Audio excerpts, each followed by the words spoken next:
I came across something on Facebook today on one of my male buddies' timeline or whatever they call it, page, whatever.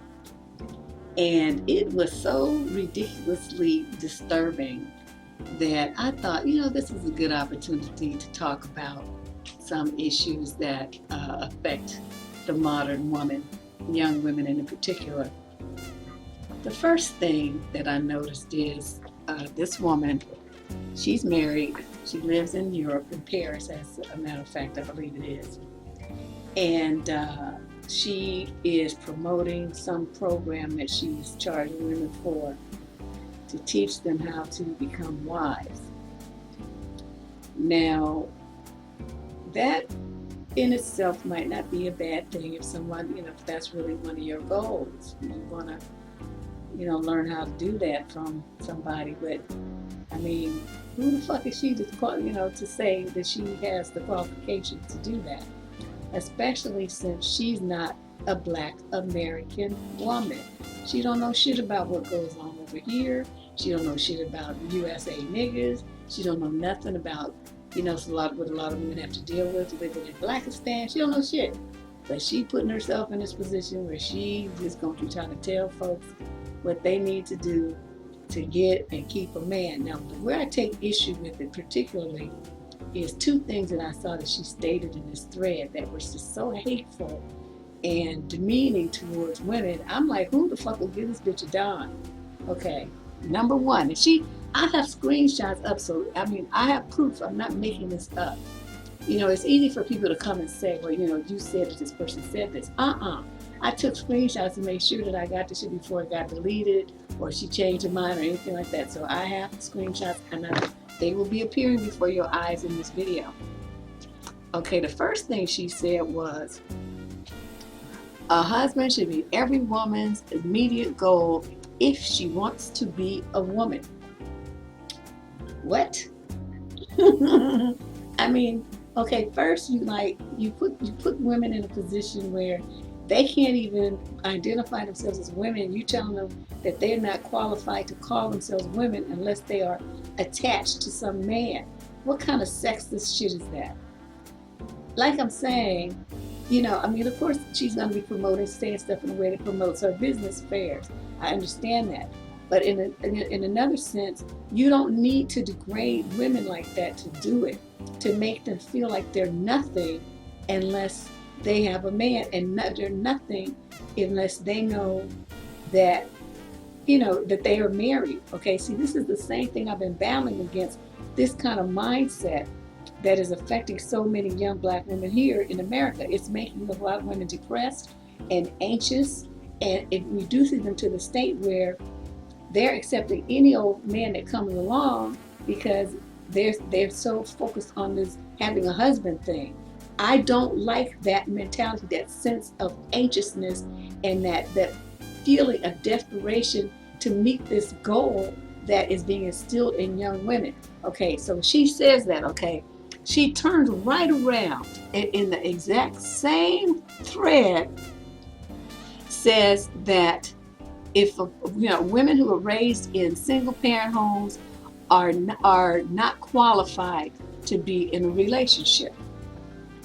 Okay, and then this other woman kind of blew her hair back on that, and she says, well, yeah, they're deserving of one, but they're not qualified. Okay, so you saying two different things, and then she goes on down further, and she says that a woman who's desperate is not a part of their movement. Okay, so first she sets you up to be desperate, then she tells you that unless you have been in a two-parent home, you're not qualified, so there's another level of anxiety on top of that. Then she comes back for the rat-a-tat and says, well, if you're desperate, which she has already made you now with the other two statements, if you're desperate, then you can't be a part of our movement. So what she has done is set things up to be inclusionary and to think that this is a goal for women, but then to tell them where you don't qualify to have this goal, and that, yes, well, I know I made you feel anxious and desperate, but too bad for you, sucks for you. Okay, I was so disgusted by this woman's mentality. I couldn't even sit still. I was just like throwing shit. I was so livid. And I don't know how many people really understand when they see these kind of messages, what they're really seeing and what this person is really doing to your head. You cannot, absolutely cannot, listen to bitch shit like that and absorb it into your spirit. You're a woman because you was born one. Okay?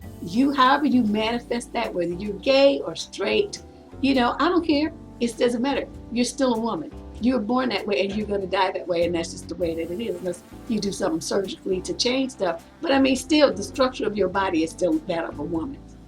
So when you have a situation where there's heterosexual women who want to have a relationship with a man, and you put them in the mindset that, they aren't anything, they're nothing unless they have this relationship, and then you tell them, yeah, but unless you were raised in a two-parent home, you're not really qualified to have one.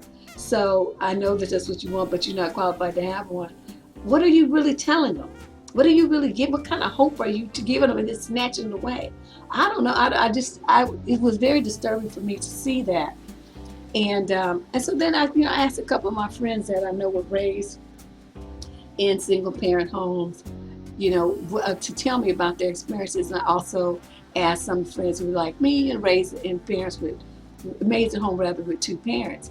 Overwhelmingly, the response is the same. The primary caretaker, even if the father was in the home, was always the mother. Okay, daddy might have been there in some peripheral way, but as far as having like day-to-day contact, interaction, and memorable moments with their fathers, that is few and far between. Most of the father, even if the couple's married, the father was like a distant, like ghostly figure in the family, and the kids identified with their mother. So what's the difference between that situation and one where the mother is there in the household and there's no father? I see, like my child, she's raised up without her father because he's dead. So I mean, what does that mean for her? Then we have people who, just because they're in a single parent home, are they really without their father? Because maybe they're divorced. Maybe they never were married, but the father's a very active figure in his children's lives. Okay, what does that count as a single parent home or not? Then what about the parents who were together and then, now they're not, but the mother or the father, whoever, remarried somebody else or got somebody else in a long-term relationship. So even though that child might not be in the quote two-parent home as far as their actual birth parents, they still have a male or female role model in their life, teaching them stuff, okay, modeling things for them. Or what if you do have a two-parent home and the father's a fuck up or the mama's a fuck up? The father's out, having second families, some of the places. That's what one of my friends was talking about, and everybody knew it. And that was here in Oakland. And that, the father had a whole different family with another woman with less than 2 miles away from his original family. And another one of my friends was saying, I was at my two-parent home, but what I learned from watching them is what not to put up with from a man, because she just felt like her daddy was just like a knucklehead, and he treated his second wife not so great, and she really liked the woman. The woman was everything. I was like, the woman would, when he would come home, his dinner was ready, his bath was drawn, he'd get in there, take a bath, come back to a hot plate. She's doing all this stuff for him, and he still called her up one day talking about he met somebody else that he wants to make it work with. I'm like, what kind of asshole is this? So I mean, when you put all those things together, just singling out somebody because they are in a home where their parents weren't together, I think that is just crude, is rude, and it does not take into account the 900 different variations of a theme that a child will have in their life with regards to parenting or influential adults. Because see, in my mind, it's better for a child to be in a single parent home with somebody who's stable, attentive, and devoted to their well-being, their mental, physical, and emotional well-being, than it is to be in an environment with two, just because there's two people. If one of those people or both of those people are sick or damaged and injurious to the child's mental state. Drugs, drunks, alcoholics, domestic violence, child abuse, all kind of stuff children suffer in homes with two parents. So just having two people there, that doesn't mean shit, not to me. What I would, so in a situation like this, if you guys see these kind of messages, please ignore them. Please ignore them. And if you see any woman posting some bullshit like this, you have my full support to rip her a new ass, because this is some bullshit. There's no way in this world that anybody should be talking to women like this in this day and age. It's totally inappropriate, it's demeaning, and it's insulting, to women. And it was, especially when you look at here in the United States, we have a 50% or more divorce rate, okay? So what's the trying to say, that 50% of children automatically are disqualified from being able to have a relationship that's successful? And when you get into the Black community, you got a 75% divorce rate. So no, what you said, 75% of Black people are not qualified to have a relationship? So I mean, look at this stuff. These people that are from foreign countries, they don't know shit about what's going on in America. Don't have the faintest clue about the mental state of Black women here, or women, period. They don't know anything about our culture, our society, the stuff that's going on with us politically, and how all these things play and influence women's choices and goals and mindset. She don't know shit about it, but she's sitting up there with this, with making these statements that, she needs to have her ass slapped for that shit. That is just fucking ridiculous. I was just unbelievably heated to see that. And so I want you guys to really pay attention to these kind of messages when you see them. Ignore that bullshit as much as possible. No man is going to define you. You need to define you. Then when you're happy and well-defined and successful individual, you will automatically draw those kinds of people to your circle. They may be male or female. I'm not saying everybody's going to be a romantic partner. I'm just saying those kind of people will be in your life.